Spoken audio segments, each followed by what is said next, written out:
Hello there, and welcome to this video on a tutorial for Dream a Little Dream of Me. I'm going to play the piece in just a moment, just going to play section A, section B, and the video will be focusing on different ways that you can play this piece, focusing on some left-hand stuff and some right-hand stuff.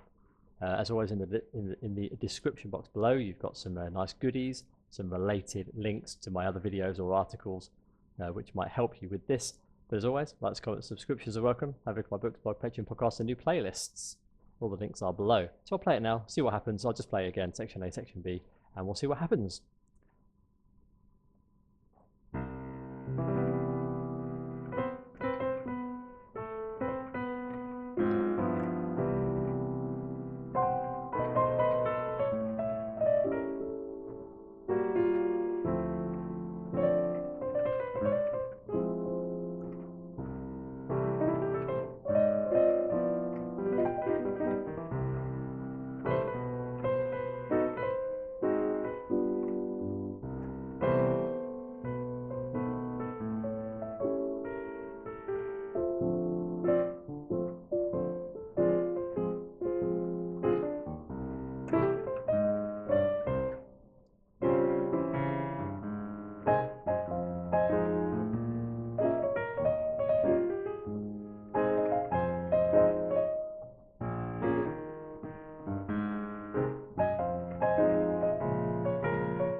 So that's just one example of how you might play it, but note that every time I play it, it would be completely different. So what I'm doing, what I'm seeing, what I'm feeling is not left hand does this, right hand does that, but these are the notes that I need to play / could be played, and I'll use whatever fingers are necessary to play those notes wherever I want, however I want. So I'm going to play this piece a lot of times during this tutorial video. So whatever just happened before, don't consider that is how I play it. You'll notice that I'm going to play it 10 different times and everyone will be different. But I'd like to explain what I'm doing, how I'm doing it, so that you can then do it yourself. That's the point, right? So the key is C. I'm going to give you the chord progression and you're going to learn the chord progression and before you add the melody. So the chord progression is simply numerically 1. Now there's two options here. You can either play 1, 7, which is a B, but the dominant 7 chord, and then the A flat, which is the flat 6 to the G. So you can either go 1, 7, flat 6, 5, which you have to do the flat 6 and the 5 in any key, in the demonstration key of C here, or I prefer, and it's almost kind of the same chord, but it's not exactly the same because the bass is different. So instead of playing 1, 7, flat 6, 5, I like to go 1, minor, flat 6, 5. Why? Two reasons. One, I like the chord type. It's an E flat diminished, G flat, A and C on top of that E flat. And the other reason is that the E flat goes up a 4 to the A flat, which is the flat 6. So it's nicer, I think, to go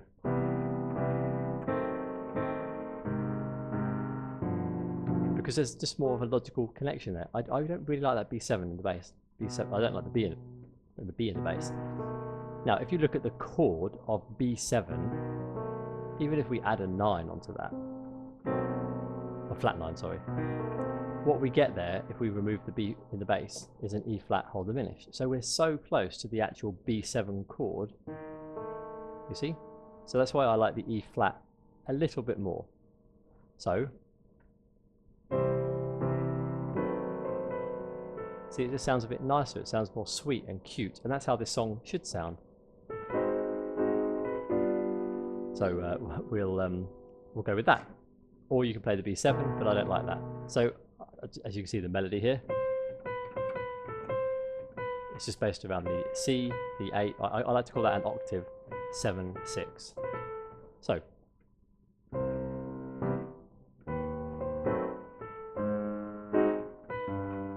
A flat 7 to G7, flat 6, dominant 7 to 5, dominant 7. So you can do it in any key. I won't go in all the other keys, but it's easily possible to do.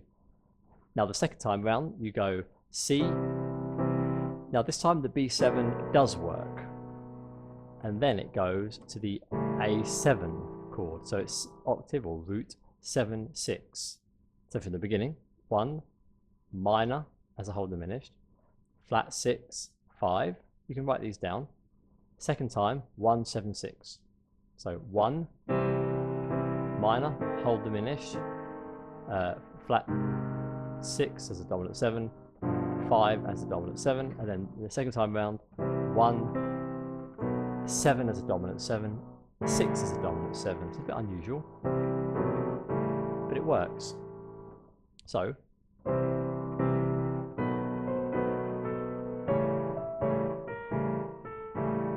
the melody is quite nice because the melody just goes over that triad of A, but it puts in the flat 9, 8, 9 flattened, the B flat. It sounds quite nice. I'll play that, see if you can keep up from the beginning.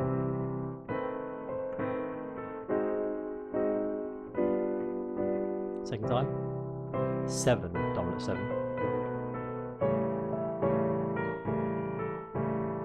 See, that's quite nice, that works quite nicely.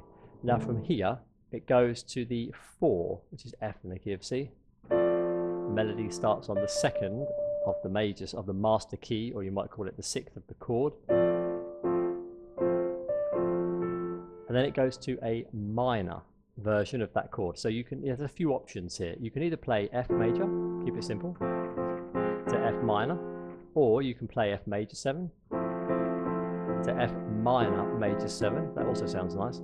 Or you can play F6 to F minor 6. All three of them sound nice. I think I prefer the major 7 one.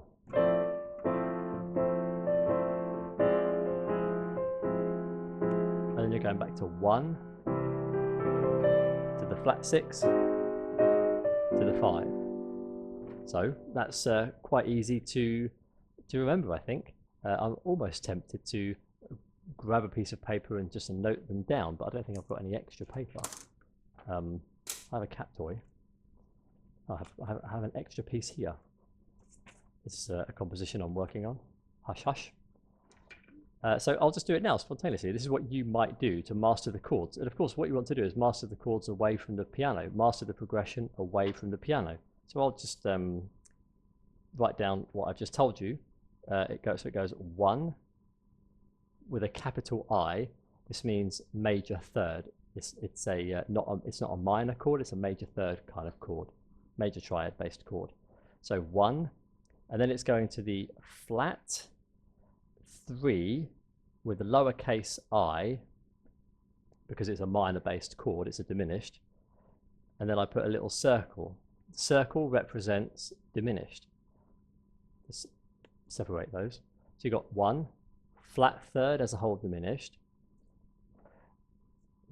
slash again, and then your flat 6, but with capital letters because it's a major third chord, not minor. So we go VI, flat VI, with a 7 after it. So that's the flat 6 with a dominant 7, and then a V with a 7, just to confirm it's, just to remind you it's dominant 7. So that's the first part.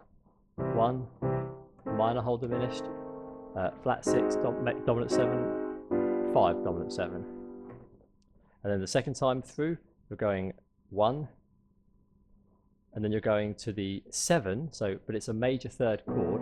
In traditional theory, the 7th degree of a major scale would be a half diminished, but it's not here. So that would be a minor. So it would be lowercase letters, but it's not. It's a major third on the B. So that's 7, VII, capital letters, with a 7 after it. Should put the lines above them, I guess, but whatever. 7, dominant 7, and then it's going to 6, which is also capital, because it's a dominant 7 with a major third. There's a 7 there. Okay, that's for 4 beats.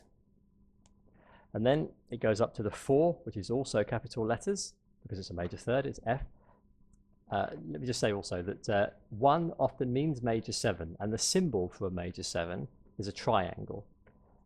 But when you get used to doing this, you know that the 1 is the root, and that's normally a major 7, or you could play it as a 6. So normally I wouldn't maybe notate anything for the 1, because I know I have a choice of doing it major 7 or 6.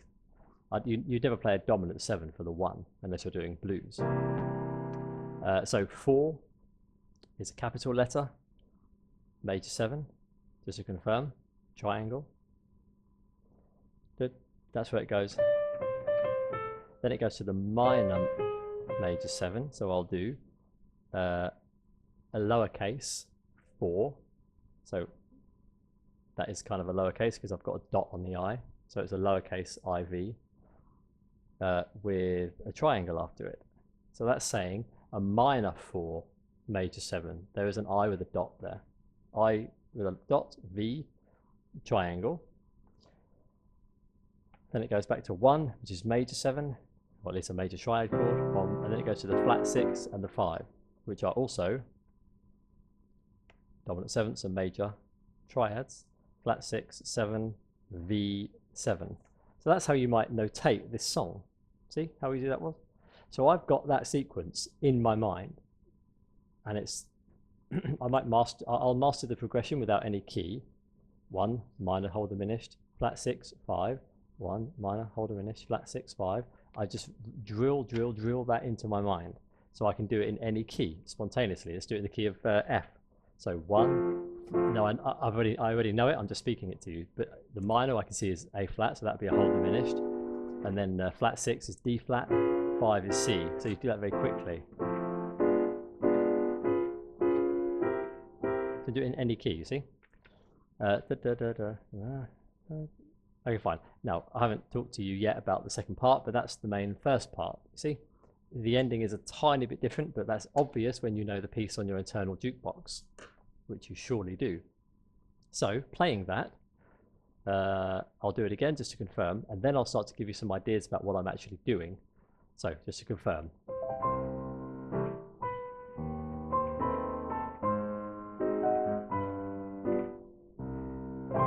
Seven. 6.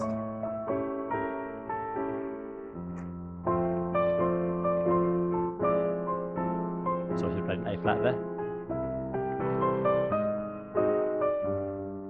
But this is a very flexible song. You can really get away with a lot of flexibility and a lot of difference. It's quite interesting.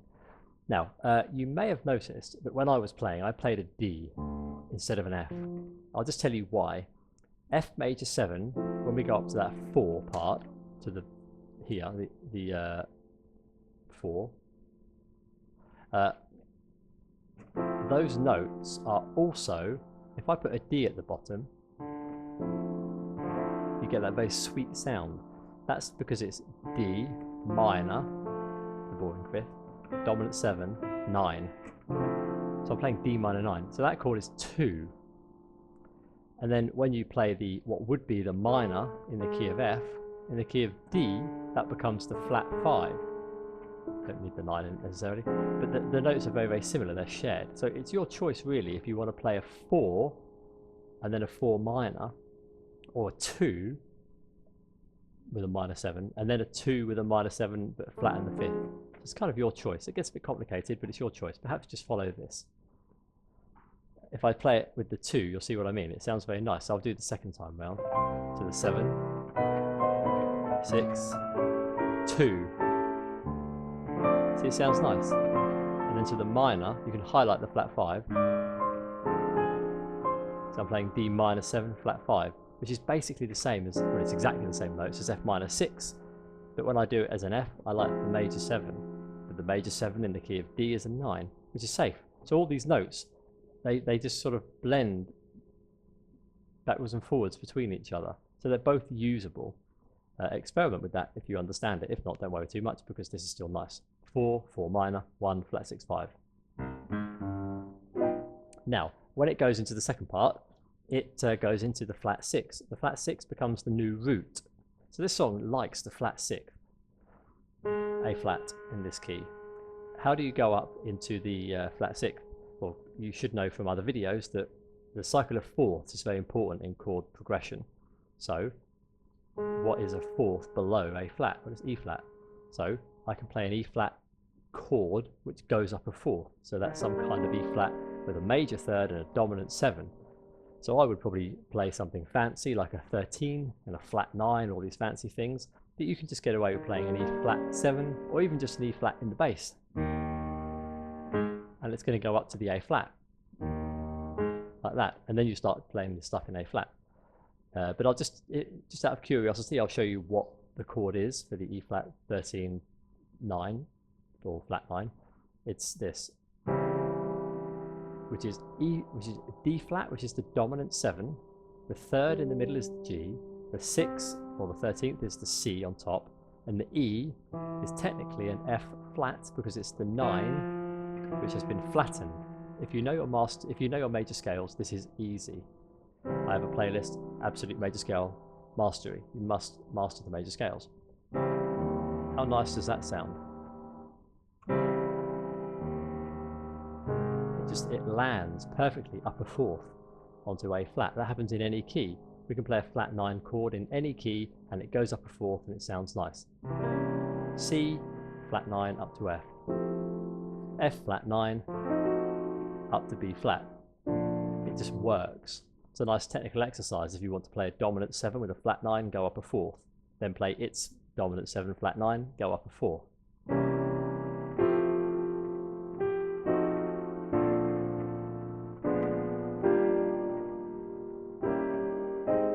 You see, you can just go all the way around the cycle of fourths like that. So when we eventually land on that A flat, all we do is a 6-2-5-1, following the laws of modal theory. 6-2-5-1. So 6, 1 is a major 7, 6 is a minor 7, 2 is a minor 7, 5 is a dominant 7.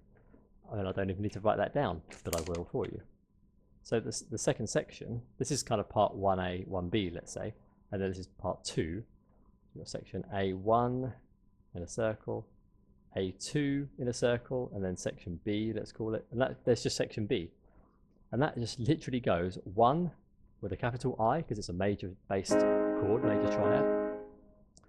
6, lowercase, so VI, lowercase. 2, lowercase, because it's a minor chord. 5 is a capital, because it's a major chord. I'll put a 7 on each of those, just to reinforce that it's dominant 7 every time. So it looks like that. 6 with a dominant 7, but minor. 2 with a dominant 7 but minor, and then 5 as a major third with a dominant 7, of course, and back to like that's it. I mean, it's just ridiculously easy. So I'll go into the A flat from the second time round, so in A2 in other words, when it goes to the B7.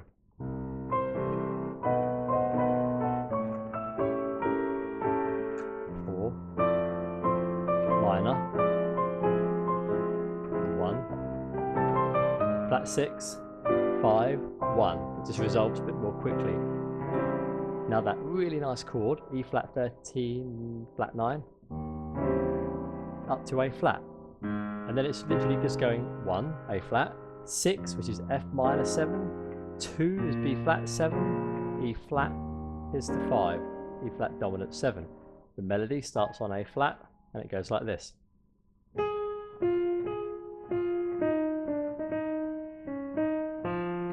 Work it out by ear, but I'm just showing you. So I'll play that, and it's just 2 beats each. I'll do the melody up here.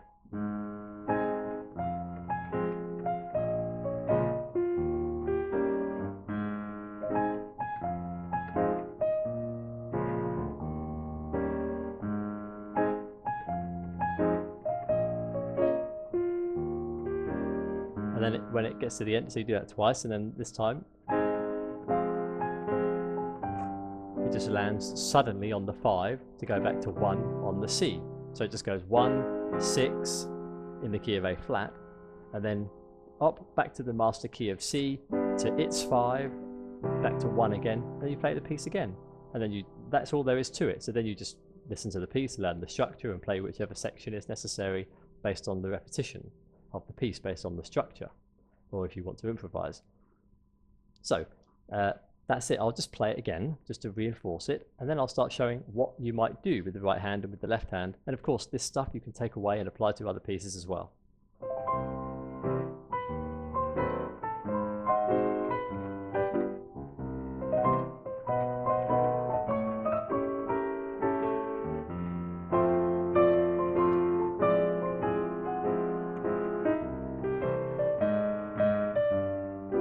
So then you repeat that, and then I'll just go back to the end of it to get back into the second section.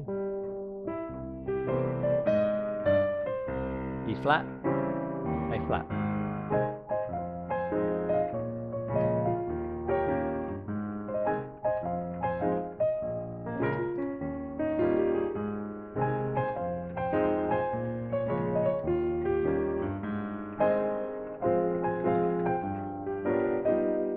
So that is it. So if you master that chord progression away from the piano, it's in the description box below, or write it out yourself, or take a screenshot or something.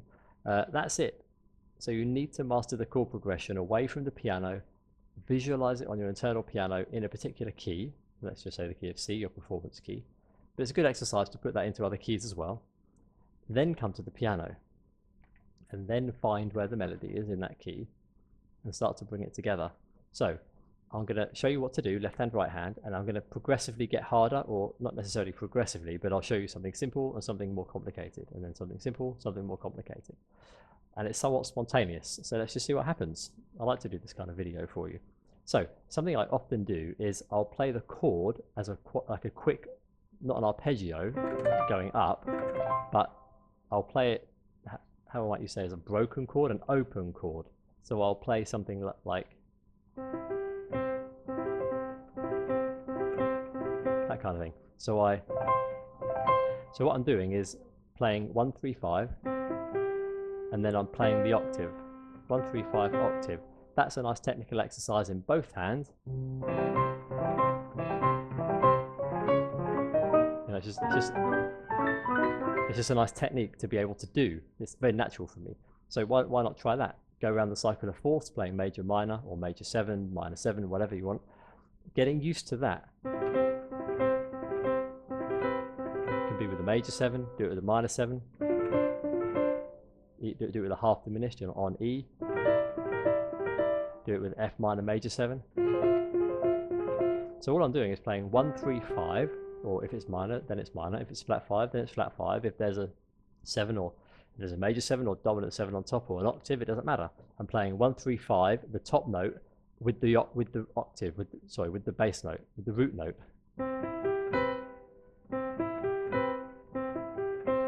Doesn't matter if the top note is the octave or the major 7 or the dominant 7. So it's 1, 3, 5, root note and the top note, whatever it might be. So let's just do it with octaves. C, E, G, octave, C, E, G, octave. So go around the cycle of fourths trying to do that.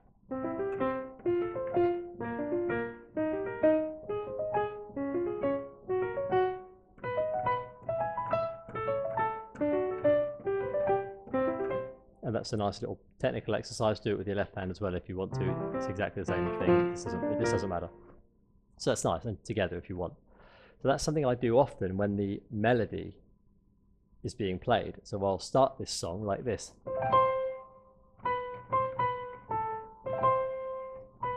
So I think you might like that. So I'll just play the chord very simply. Play the wrong chord. Let's play the right chord. So that time I did it correctly with the correct notes, because these notes are the 5 and the dominant 7 of A flat. So I just instinctively played the correct notes of the chord, because that's where the A flat comes in. But the same thing happened. C, E flat, G flat, C. So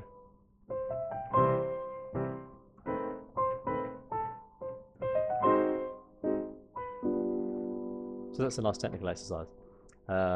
What's happening in the left hand? What I often do is a semitone climb to the bass note, not on the first one, but during the piece. So focus on the left hand, not the right hand here.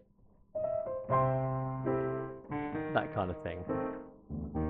It could be an octave or single note, and I'll play like D up to E flat, and then G up to A flat quickly. That happens quite a lot.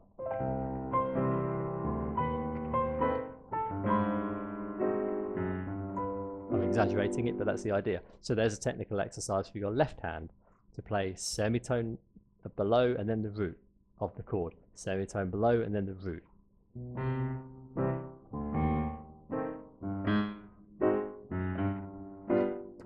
play it anywhere. That's a nice technical exercise to do as well. Again, you could take one chord type and go around the cycle of fourths. So let's take C7. Let's take a dominant 7 chord.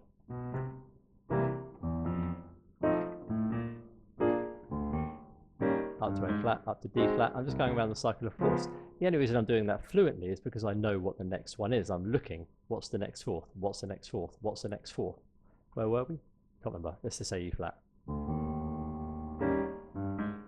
D flat, G flat, E, E, A, D, G. Well, that time I descended, which you can also do. I just happened to demonstrate it first by ascending, but you can descend as well. So if you put those two together, you can get quite a nice bounce going.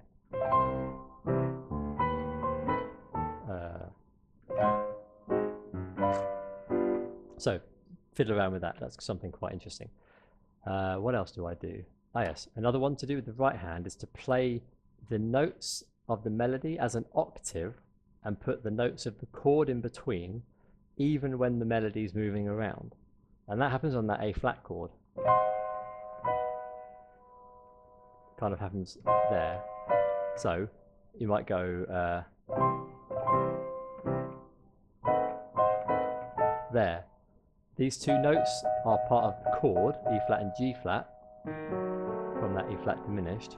So I'm going C. Now I'm putting the notes of the chord in the middle, the melody on the outside,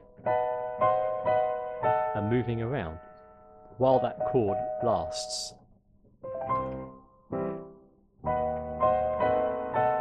Excuse me, that's what I'm doing, and I do that quite a lot. That's what happens when you have a glass of wine before a video. So how might you practice that technical exercise? Again, go around the cycle of fourths, play a chord in the middle, minor, diminished, major triad, whatever you want, and just get used to moving around like this. You're playing the two notes in the middle and the melody's moving around on the outside, and you can practice that chromatically. So I'm playing C, the two notes of the chord are in the middle, the C and the C on top and the bottom are moving around, but the E and the G don't move. And you just go as far as you can go. I mean, going down to the A flat's a bit silly, but maybe up to the D, but I never move the E and the G in the middle. Maybe just go one up and maybe 2 or 3 down. Try that on F now. Play with a minor this time. It's a very nice technique. That's not something you'll do in the left hand, so don't worry too much. I mean, you know, of course you can still do it if you have to, but maybe don't worry about that too much. Go on to B flat and maybe play a minor and a flat 5, the diminished triad, and move around there.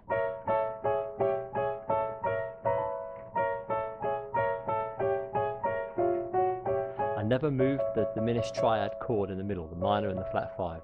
Let's go up to E flat and I'll play just a major chord this time. And you just get used to moving around that chord. And that happens, see, all of these notes sound right, even if they're not in the chord, even if they sound a bit funny. When you're actually playing something, it works. You're reinforcing what the chord is in the left hand. You're just extending that sound of what the chord should be, major, minor, diminished, whatever it might be. It sounds nice. So try to do that when you're playing this piece. You've got that sort of open chord thing.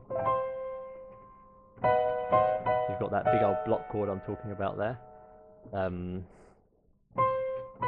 Fine, okay. The left hand, you've got the semitone, which is quite nice to do. So bringing those together is quite a nice thing to do.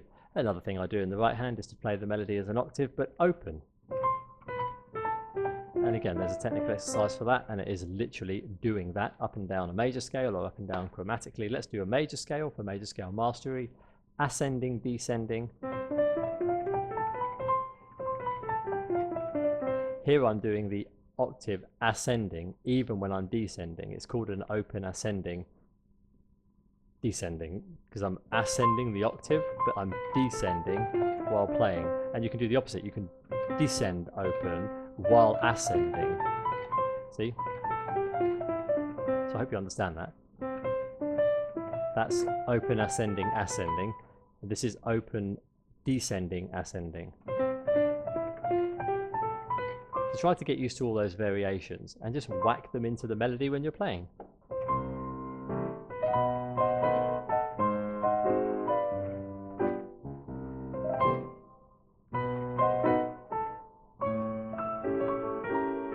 See how I did it ascending, open ascending, but descending with the melody. So play around with that, add that to your playing as well, that's quite nice. Now another thing I do, which is very interesting, this is more of a stylistic trait than a technical thing, but is to play the chord. You have two options. You can either play the chord and then the melody after, that's when you're not following bar lines, or you can play the melody first and the chords after. So I might do something like this. I might play the melody and then play the last two chords that I didn't play. So I might play the first two chords with the melody normally,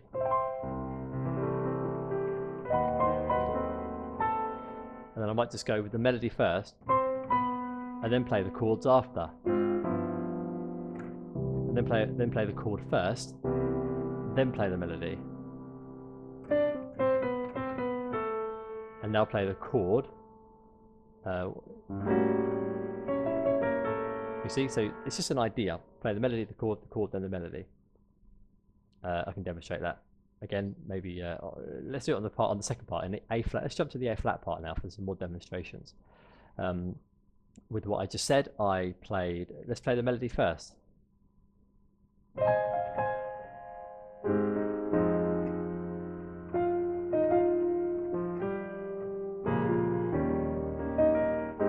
Chord first this time. Melody first, chord after. Just play around. That's when you're not following bar lines. Again, you can't do that when you're playing with a metronome or playing steady, because that's not what it's about. That's a freestyle thing, but it's still nice to consider. Melody, chords follow, chords, melody follows. It's quite a nice jazzy thing to do. Now, another thing that comes to mind is to play the melody on top with a chord involved somewhere, and that kind of happens on this part here in A flat. So I might play, I'll find whatever inversion is necessary, because I know the major scales and I know the chord types, as you will or should do or are learning. I'm going to put the melody on top, and then whatever notes necessary I'll just put below it. So it doesn't matter what inversion it is. So that's the first inversion of A flat, but I don't care about that. The fact is I'm playing A flat with the melody on top. These happen to be notes which are related to the A flat chord, the third and the fifth. So I'm going to play those. So I'm going to play those with the melody, however I want, or like that, however you want. Fortunately, the A flat chord and the F minor chord are very similar, of course, because it's diatonic to A flat, so all the notes are shared. So I'm already playing in the key of F, the 5 and the dominant 7. And in the key of A flat, I'm playing the 3rd and the 5. So the C and the E flat can stay there. Now when we get to the B flat part, you might play, I don't know, maybe the 5, the root, the minor. Here's the melody.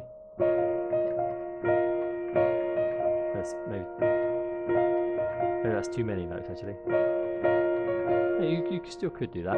Here I'm playing the second inversion of B flat minor. Here's the 5, here's the root, here's the minor, and these two notes are the melody. So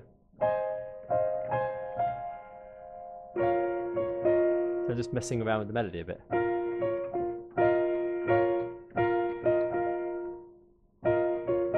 It's too many notes for my style. Yeah. I think I would just do, I wouldn't play the minor in this one. So I'm just playing the 5 and the octave. The 5 happens to be the melody. And then it actually becomes the 9 of E flat and the 3rd of E flat when it continues. So I could now play the B flat, which is the 5 of E flat, and the D flat, which is the dominant 7. So in B flat,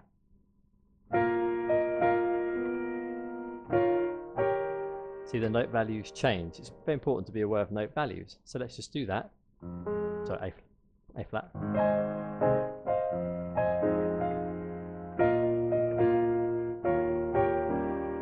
It sounds quite nice. Now, another thing to do is to, this is in the direction of improvising, but I'm not actually improvising directly. It's to play the notes of the chord mixed in with the major scale it's related to, which is A flat in this case, instead of the melody. So maybe the second time around that would be nice.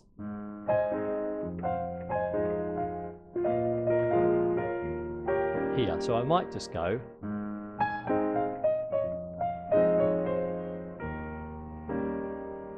I forgot to play the B flat there.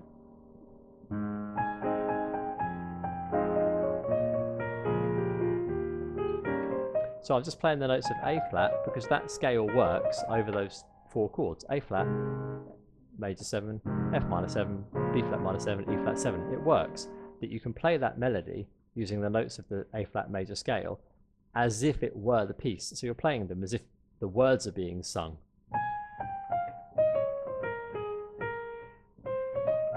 Like that, as if you're singing the song, as if you're playing, if I do it properly.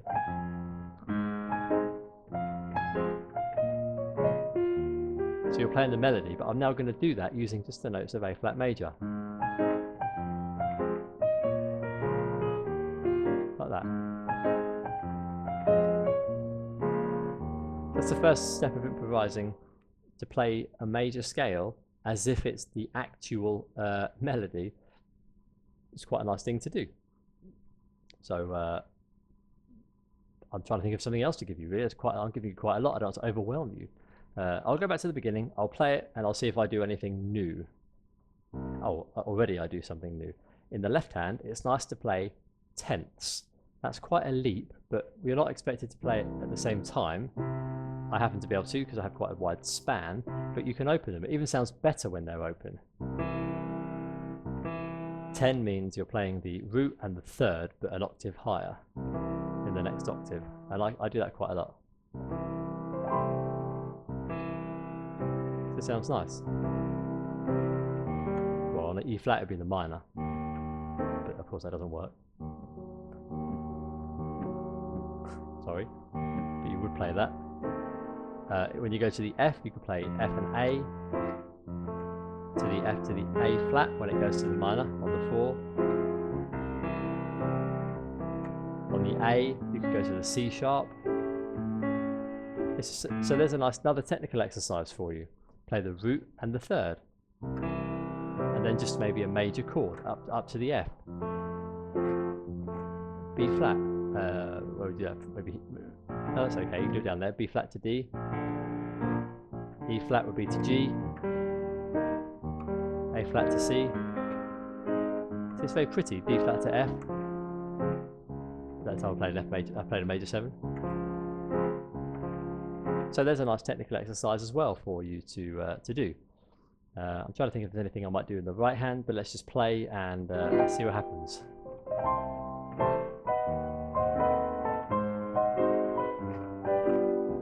Ah, there you go. Filling in the chord with the right hand when the melody isn't being played, because there's no melody to play. And I did that on that G there, because the words are just find me or something like that. So now here I want to play around with that G. I've only got a few beats, so I'm just playing something quickly on that G7 chord notes.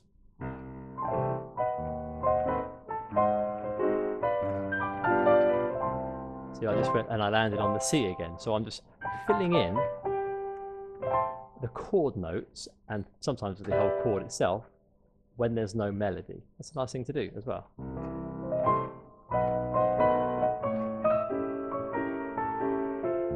And I did it again. I played the chord, that F major chord, but I played the D in the bass, like I said last time, is possible.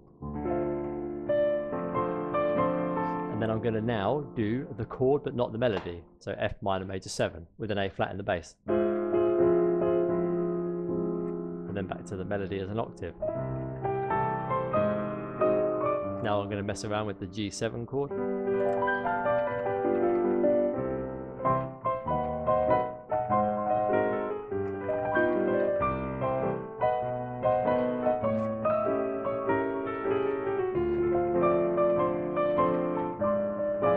I stayed on that chord. I didn't move the melody.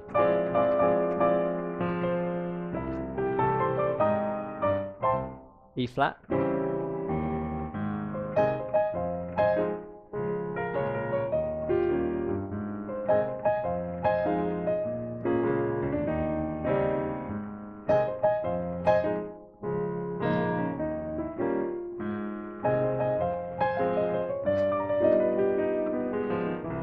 so I'm just playing around with the chord. It might look or sound nice, but all I'm doing is primarily focusing on the notes of the chord and just playing around with them a bit. It just sounds nice. I've run up to 40 minutes somehow, but hopefully you've found the video quite useful. You've got the chord progression. I wrote it out in this way. You may choose to write it out in the same way, and then you can apply that to any key. I do recommend as a technical exercise to play the piece in a different key, just to learn how to transpose numerical chord progressions. It's very, very beneficial, and learn this away from the piano, like I did. So I had that pattern in my mind: 1, minor, whole diminished, flat 6, 5, and then the second part is just a 6, 2, 5, 1 based on the flat 6, which is very unusual, but that seems to be what it is. So hopefully that video has been quite useful to you. As always, likes, comments, subscriptions are always welcome. Have it in my books, blog, Patreon, podcast, new playlists, and I'll see you in the next video. All the best, and bye for now.